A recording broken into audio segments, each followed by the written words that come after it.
गहरे जंगल में चांदनी हल्की रोशनी बिखेर रही थी। ठंडी हवा के झोंके पेड़ों को झुका रहे थे, लेकिन अयेशा, एक नन्ही मगर बहादुर लड़की, बिना डरे जंगल के अंदर बढ़ रही थी। उसके छोटे बॉब बाल हल्की हवा में हिल रहे थे।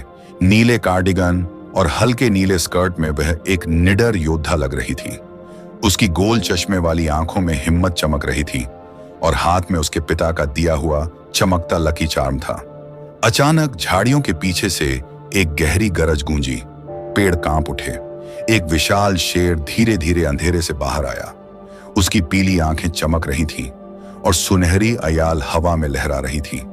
अयेशा ने गहरी सांस ली और मजबूत आवाज में बोली, मैं लड़ने नहीं आई हूं, लेकिन अगर तुम गांव के जानवरों को नुकसान पहुंचाओगे तो मैं तुम्हें रोकूंगी। शेर ने जोर से दहाड़ मारी और अयेशा की तरफ छलांग लगाई, मगर अयेशा पहले से तैयार थी। उसने जल्दी से रस्सी से बना जाल उछाला और पास के पेड़ के पीछे छिप गई। शेर जाल में फंस गया, लेकिन उसकी ताकत से वह जल्दी ही छूट गया। अचानक जंगल के कुछ जानवर उसकी मदद के लिए आ गए।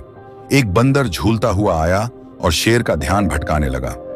एक तोता ऊंची आवाज में चिल्लाने लगा, जिससे शेर परेशान हो गया। इसी बीच अयेशा एक ऊंची चट्टान पर चढ़ गई और जोर से बोली, तुम जंगल के राजा हो, लेकिन सच्चा राजा अपनी ताकत का सही इस्तेमाल करता है। शेर रुक गया। उसकी आंखों में पहली बार समझदारी की झलक दिखी। वह धीरे धीरे सिर झुकाकर पीछे हट गया। अयेशा मुस्कुराई। उसने लड़ाई नहीं, समझदारी से जीत हासिल की थी।